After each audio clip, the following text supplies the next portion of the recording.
मैं हूं आपकी टीचर मुबीना बारी और आप देख रहे हैं एफर्ट फॉर सक्सेस। मज़ीद वीडियोस और अपडेट के लिए आप हमारी वेबसाइट विजिट कर सकते हैं। उसके अलावा आप हमें हमारे फेसबुक पेज पर भी फॉलो कर सकते हैं। आज की इस क्लास में हम रेफरेंस टैब को स्टार्ट कर रहे हैं और रेफरेंस टैब में हमारे पास सबसे पहले जो ऑप्शन है वो टेबल ऑफ कंटेंट की है। टेबल ऑफ कंटेंट स्पेशली हमारे लिए उस वक्त यूज होता है जब हम कोई बुक कंपोज कर रहे होते हैं या कोई रिपोर्ट बना रहे होते हैं। आप किसी भी बुक को देखें, उसके स्टार्ट में आपको कुछ हेडिंग नजर आती हैं या चैप्टर नंबर नजर आते हैं। जैसे अगर स्टार्ट में फर्स्ट चैप्टर लिखा हुआ है और उसके अंदर जितनी भी हेडिंग्स होती हैं उनकी डिटेल होती है, उसके बाद चैप्टर नंबर 2 होता है और उसकी हेडिंग की डिटेल होती है। इस तरह से एक इंडेक्स तैयार किया होता है जो आपको पूरी बुक की डिटेल फ्राहम कर रहा होता है। तो उस तरह की डिटेल को तैयार करने के लिए हम रेफरेंस मेन्यू को यूज करते हैं। इसमें सबसे पहले हमारे पास टेबल ऑफ कंटेंट है और अगर मैं इस ऑप्शन पे क्लिक करूं तो हमारे पास ये स्टाइल अपीयर होते हैं। इसमें से हम अपनी मर्जी के स्टाइल यूज कर सकते हैं। यहाँ हमें 3 स्टाइल दिए हुए हैं, हम इनमें से जो स्टाइल पसंद करें उसे यूज कर सकते हैं। उसके अलावा मजीद स्टाइल हम माइक्रोसॉफ्ट वर्ड से हासिल कर सकते हैं। अगर मैं ये स्टाइल अप्लाई करूं तो फिलहाल ये मेरे डॉक्यूमेंट पे अप्लाई नहीं होगा। ये देखें, ये मुझे एरर दे रहा है।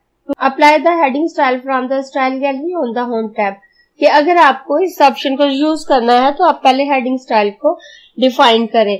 अब मैं अगर इस ऑप्शन को क्लोज करूं तो आप देखें नीचे मुझे लिखा आ रहा है no table of content entries found कि हमारे पास कोई टेबल ऑफ कंटेंट एंट्रीज नहीं है। पहले तो मैं इस टेबल ऑफ कंटेंट को रिमूव कर देती हूँ। इस ऑप्शन पे क्लिक करके रिमूव टेबल कंटेंट पे आऊंगी तो ये रिमूव हो जाएगा। इस वक्त जो डॉक्यूमेंट मैंने ओपन किया है इसमें मैंने 7 पेजेस लिए हैं। आपको ये नजर आ रहा है पेज नंबर 1 of 7 और इसमें मैंने पहले पेज को ब्लैंक छोड़ा है। उसके बाद दूसरे पेज पे मेरे पास टेक्स्ट है, तीसरे पेज पे टेक्स्ट है, चौथे पेज पे, 5वें, 6ठे और 7वां पेज फिर से ब्लैंक है। अब अगर मैं अपने दूसरे पेज पे आऊं तो टेबल ऑफ कंटेंट को यूज करने के लिए मुझे होम मेन्यू से हेडिंग डिफाइन करना पड़ेगी। जैसे अगर मैं अपने इस ऑप्शन को सिलेक्ट करूं और होम मेन्यू में आके इसे हेडिंग 1 में कन्वर्ट कर दूं तो अब पेज 1 की ये मेरी हेडिंग 1 हो गई। समझ लें ये मैंने अपना चैप्टर नंबर डिफाइन कर दिया या चैप्टर का नाम डिफाइन कर दिया। अब इसके अंदर मैं हेडिंग 2 बना लेती हूँ। अब इसको मैं हेडिंग 2 का नाम दे देती हूँ और पेज के नेक्स्ट पैराग्राफ में भी से भी मैं कुछ सिलेक्शन करके उसको भी हेडिंग 2 का नाम दे देती हूँ। इस तरह से मैं अपने हर पेज के पहले लाइन को हेडिंग 1 और उसके नीचे के तमाम पैराग्राफ की लाइन को हेडिंग 2 में कन्वर्ट कर देती हूँ। अब मैं अपने माउस का कर्सर पहले पेज पे लेके आती हूँ और रेफरेंस टैब में आऊंगी और टेबल ऑफ कंटेंट पे क्लिक करूंगी तो अब ये टेबल स्टाइल मेरे सामने अपीयर है। इसमें से मैं जो टेबल स्टाइल पसंद करूं वो उसे ऐड कर दूंगी। मैं पहला ही ऐड कर देती हूँ तो ये मेरा टेबल ऑफ कंटेंट तैयार हो गया। ये हेडिंग 1 है मेरी और ये इसके अंदर सब हेडिंग है। इसमें आपको फर्स्ट हेडिंग और सेकंड हेडिंग में फर्क नजर आ रहा है कि हमारी फर्स्ट हेडिंग थोड़ी बाहर को है और इसके अंदर जो सब हेडिंग हमने बनाई है हेडिंग 2 के नाम से वो इसके अंदर है। और टेबल ऑफ कंटेंट के बाद हमारे पास नेक्स्ट ऑप्शन है ऐड टेक्स्ट।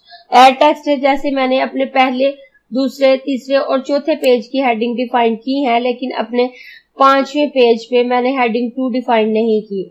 मैं नीचे आती हूँ और आपको दिखाती हूँ।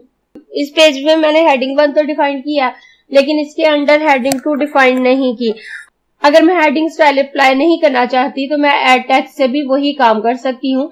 मैं इस ऑप्शन पे क्लिक करूं तो लेवल 1, लेवल 2 और लेवल 3 लिखा हुआ है। लेवल 1 हमारे लिए फर्स्ट हेडिंग का काम करता है, लेवल 2 हेडिंग 2 का काम करता है और लेवल 3 हेडिंग 3 का काम करता है। लेकिन यहाँ एक चीज का आपको ख्याल रखना होगा, अगर तो आप हेडिंग यूज कर रहे हैं तो आप देखें ये मेरा टेक्स्ट इसी लाइन में मौजूद है लेकिन उसके बावजूद इसने इसे हेडिंग 1 में कन्वर्ट किया है और वो बकायदा डिफाइंड है।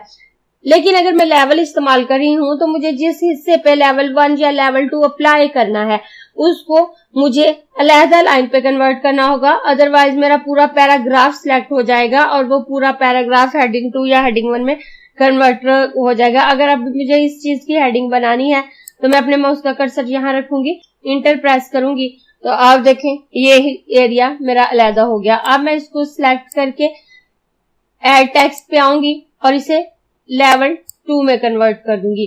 अब अगर मुझे इसके अंदर सब हेडिंग बनानी है तो मैं दोबारा अपने माउस का कर्सर यहाँ रखूंगी, इंटर बटन प्रेस करके उसे नीचे से कन्वर्ट कर दूंगी और अब इस ऑप्शन को मैं सिलेक्ट करके ऐड लेवल में आके लेवल 3 में कन्वर्ट कर दूंगी। और उसके बाद आप देखें हमारे टेबल में कोई चेंजिंग नहीं आई, क्योंकि यह ऑटो अपडेट नहीं होता, हमें इसे अपडेट करना पड़ता है। मैं उसका कर्सर यहाँ रखूं और उसके बाद अपडेट टेबल पे आऊं तो मेरे पास ये डायलॉग बॉक्स अपेयर होगा, अपग्रेड पेज नंबर ओनली। क्या आप सिर्फ पेज नंबर अपग्रेड करना चाह रहे हैं? यह ऑप्शन उस वक्त यूज होता है जब हम जस्ट पेज नंबर चेंज करना चाहें। जैसे आप देखें मैंने ये जितनी भी हेडिंग बनाई है यहाँ उनके पेज नंबर मौजूद है कि कौन सी हेडिंग 2 नंबर पेज पे है, कौन सी 3 नंबर पेज पे, कौन सी 4, कौन सी 5 और कौन सी 6 नंबर पे। लेकिन अगर हम दरमियान में कोई पेज ऐड कर देते हैं तो ये पेज ऑटोमेटिकली नेक्स्ट पेज पे कन्वर्ट हो जाएंगे, लेकिन यहाँ अपडेट नहीं होंगे। उस तरह से अगर हम page number only pay click करें तो जस्ट पेज नंबर हमारे अपग्रेड होंगे। लेकिन इससे बेटर यही है कि हम अपडेट एंटायर टेबल पे क्लिक करें। अपडेट एंटायर टेबल पे क्लिक करने से हमारे पेज नंबर भी अपडेट हो जाते हैं, अगर हमने नई हेडिंग भी फाइंड की है वो भी अपडेट हो जाती हैं, या हमने कोई चेंजिंग की है तो वो भी अपडेट हो जाती है। अब अगर मैं ओके पे क्लिक करूं तो आप देखें मेरे 6 पेज की हेडिंग 2 और जो हेडिंग 3 मैंने बनाई थी वो यहाँ पे डिफाइंड हो गई। अब नेक्स्ट ऑप्शन हमारे पास है इंसर्ट फुटनोट। फुटनोट हमारे पेज के निचले हिस्से में दर्ज होता है।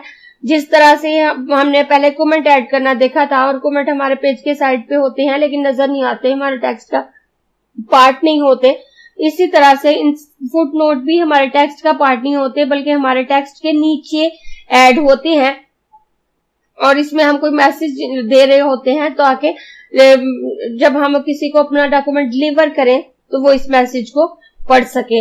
इस ऑप्शन के लिए मैं अपने दूसरे पेज पे आती हूँ। अगर मुझे इस पैराग्राफ पे के लिए फुटनोट अप्लाई करना है और इसे ज्यादा हाईलाइट करना है या इसके बारे में कोई इंस्ट्रक्शन देनी है तो मैं अपने माउस का कर्सर यहाँ रखूंगी, इस हेडिंग को सिलेक्ट करूंगी। सिलेक्ट करने के बाद मैं इंसर्ट फुटनोट पे आऊंगी तो आप देखें ये पेज के नीचे फुटनोट आ गया। अब यहाँ मैं नोट लिख सकती हूँ। फर्ज करें मैं इसे पब्लिशर्स को पब्लिश करने के लिए भेज रही हूँ और जिस पैराग्राफ को मैंने हाईलाइट किया है मैं उसे ये कहना चाह रही हूँ कि वैसे डिफरेंट कलर से हाईलाइट कर दे, तो मैं यहाँ लिख सकती हूँ highlight this paragraph with different colour के। मैं उसे इंस्ट्रक्शन दे रही हूँ कि वो जब इस डॉक्यूमेंट को पब्लिश करे तो इस पैराग्राफ को डिफरेंट कलर से हाईलाइट कर दे।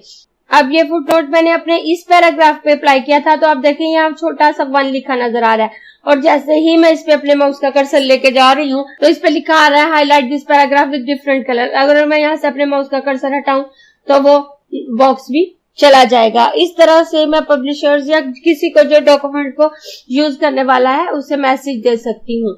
इंसर्ट फुटनोट के बाद इंसर्ट एंड नोट है। एंड नोट हमारे डॉक्यूमेंट के लास्ट पे ऐड होता है, फुटनोट हमारे पेज के लास्ट में इंसर्ट होता है, जबकि एंड नोट हमारे कंप्लीट डॉक्यूमेंट के लास्ट पे ऐड होता है और ये दोनों सेम ही है। उसके बाद नेक्स्ट फुटनोट के ऑप्शन है, तो इसमें अगर आपने एक से ज्यादा फुटनोट यूज किए हैं तो previous footnote, next and note, previous and note आप इसमें से आप बता सकते हैं कि आपने नेक्स्ट पे जाना है या प्रीवियस पे। और उसके बाद शो नोट का ऑप्शन है, इससे आपके नोट्स शो हो जाएंगे कि वो कहाँ पे है। जैसे अगर मेरे माउस का कर्सर कहीं भी है, इस वक्त मेरे माउस का कर्सर यहाँ है और मैं शो नोट के ऑप्शन पे क्लिक करूं तो जहां पे मेरा नोट लिखा होगा मेरे माउस का कर्सर वहां चला जाएगा। आज की क्लास में इतना ही। नेक्स्ट क्लास में हम इसके बकाया ऑप्शंस को देखेंगे। अगर आपको ये क्लास पसंद आई है तो लाइक कीजिए, अपने दोस्तों के साथ शेयर भी कीजिए ताकि वो भी सीख सके।